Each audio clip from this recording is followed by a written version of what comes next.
lods. Ito na yung panglimang grills yan. Ito naman yung kahapon. Ito, kahapon yan.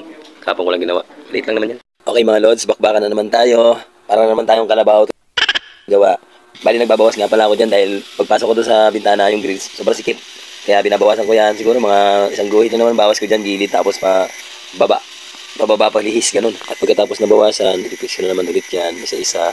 Kailangan pantay lang yan para hindi magmaliit or malaki yung kabilaan, yung dulo-dulo.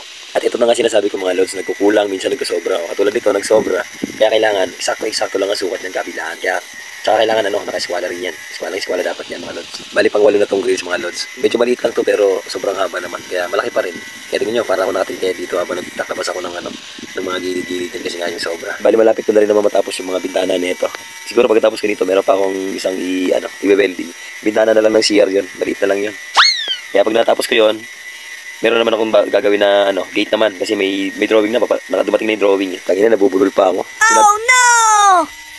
Bomba pa ng bomba. Susunod, maestro ka rin yan. Inamok ka. Okay mga lods, medyo maganda pala panahon ngayon kaya hindi mainit. Bigla naman ngang naputol yung ground kaya inayos ko muna. Kaya tinigil ko muna yung pag-welding. Ay kailangan ayusin ko muna yung ground para diretso yung gawa natin hanggang maghapon. Okay, hanggang dito lang mga lods. Salamat sa panonood. Thank you for watching mga lods.